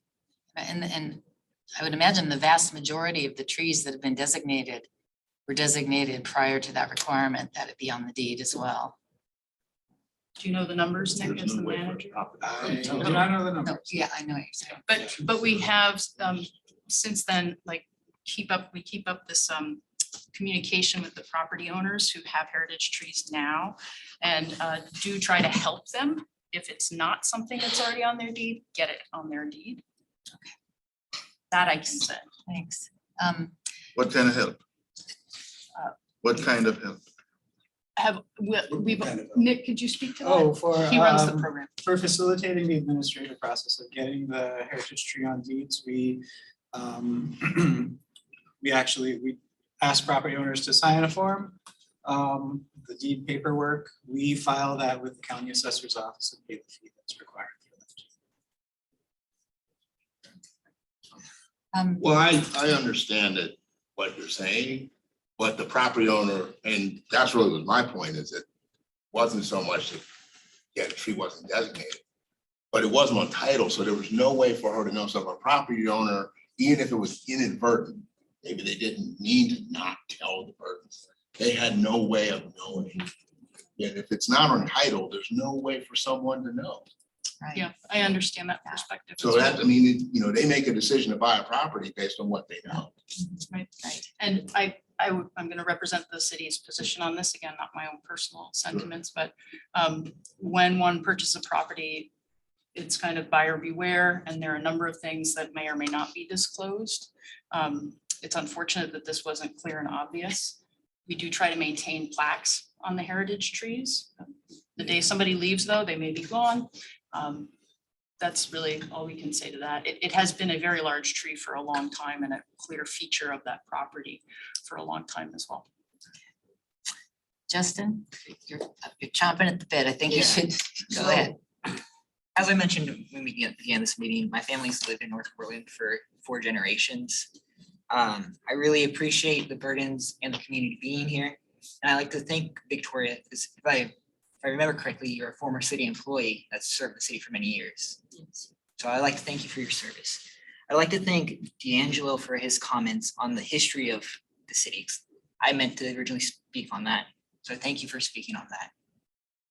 When I look at this tree policy, this heritage tree, you know, remembering all the racist policies that the city has done to harm the Black community, I see another city policy that's harming another Black family.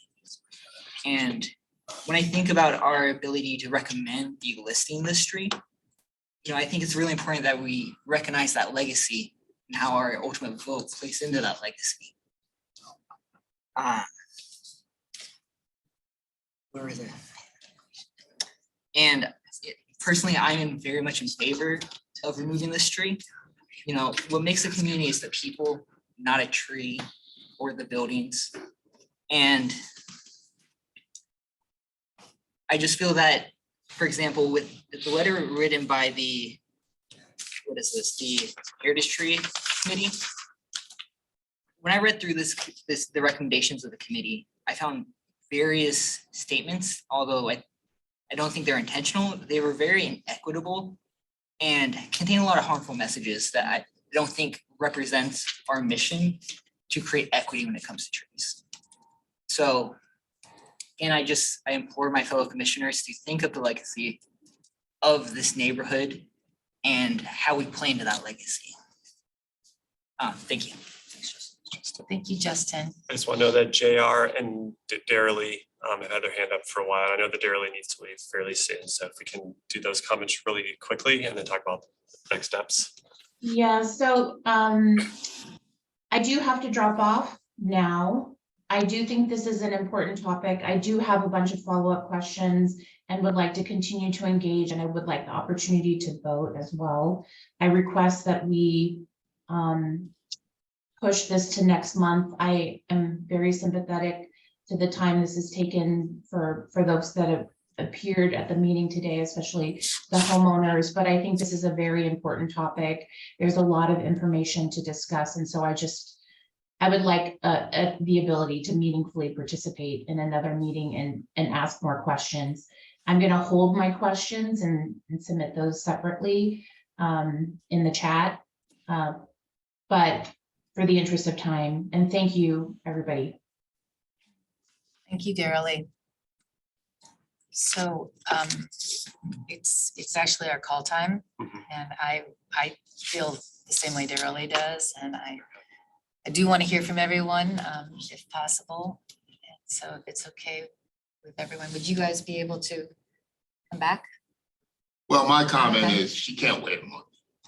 I'm wondering, is there any interim, because you have the information, possibility to meet in a 2-week time span versus a month? Because as the weather progresses, beetle progresses, we're back on the same kind of cycle. So the sooner we, whatever decisions made. Do we have 6 votes now? So whatever, if we could do it sooner than a month, that'd just be my comment. If that's at all feasible, throwing it out there. So we can ask the question that you're asking, Justin, but before we do, I would just say that,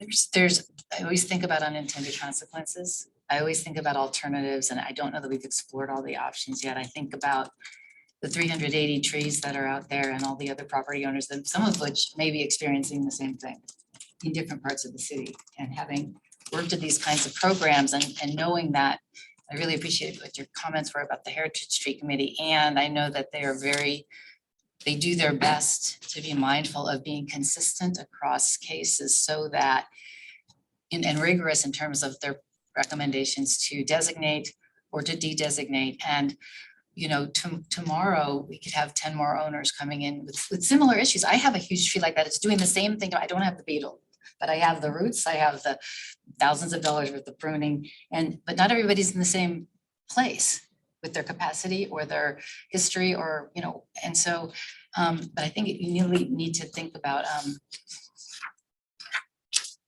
and I think that your point about Title 11 being not looking at multiple factors, that's really true. It is focused primarily on the nature of the tree. We are going to be updating that code soon. And and that isn't tomorrow, but there are opportunities sometimes for quicker ordinance amendments as well. Things that would create equity, and a more mindful way of doing this is saying, we're gonna just pick this tree and just tree and this tree. So, and all I'm saying is I feel like it's important enough because there's so many other property owners engaged in this program and history and precedent that it warrants discussion. And Darrell Lee requests an opportunity for meaningful discussion. I think that's an important thing to do, even if there were 6 votes now, that we haven't really had the conversation yet. I don't know if, but it's up to the commission. Yeah. I'm going to make a suggestion as co-chair. We certainly could hold a vote, but my fear in doing that is that we won't show the full respect to the group that came to testify to us, nor to all the commissioners and especially the new commissioners. And so I'm going to suggest that we actually put it on the agenda for a carryover. Right now, it'll be next month. We could talk if there's any other option for that offline, but at this point, it would be next month. What are your thoughts on that? Can we add a meeting in 2 weeks or special? Is that? I was gonna say we could, I think we would do this offline, but we have held special meetings and in the past. I could send an email after this to the commissioners, see if there's availability maybe next week for an hour. We could do it on Zoom just to not require people to come in person. But that's something we could talk about offline just to move this faster. I would be in favor of that. Okay, sounds like there's some interest in that. And the availability of the bird. Yes, absolutely. On that schedule. Yeah. Okay. Thanks for that suggestion. Yeah. Bruce, did you have something? I don't see what is going to change between now and next month. The weather will get warmer. The beetles will get a little more out. If they'll try to get out of the house and get into the tree, the elm doesn't leaf out for at least another, I'm going to say a month, I would guess. And then they need to return to the tree because that's where they're going to lay their eggs, and then the youngsters will start feeding there. The tree roots are not going to be growing extensively in the next month. I appreciate that you want some resolution, but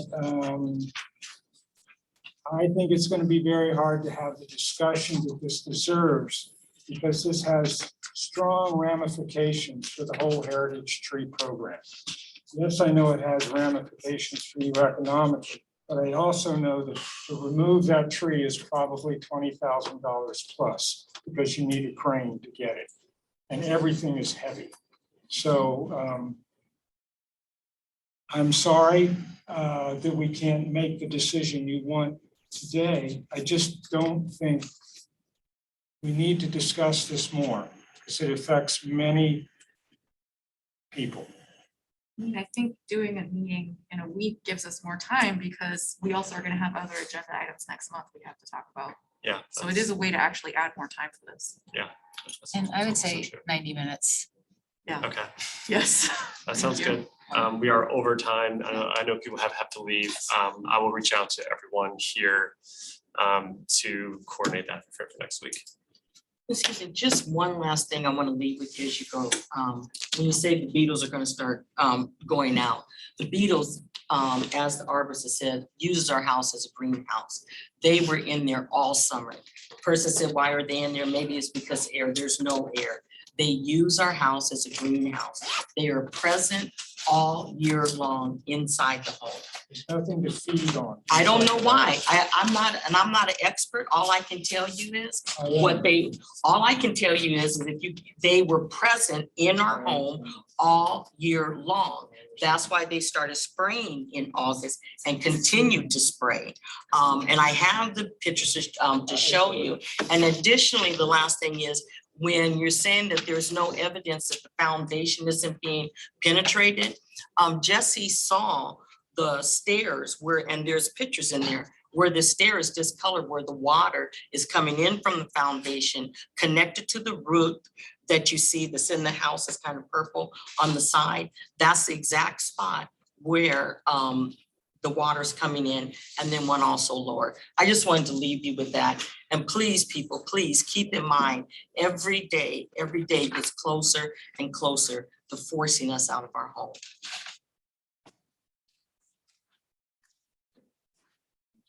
Yeah. Thank you. Okay, we'll look for a meeting time in the next week. Thank you all very much, including our visitors and Burtons. We'll keep going. Yes. Thanks. Thank You all you. take care. Have a good rest of the day. Thank you. Thanks everyone.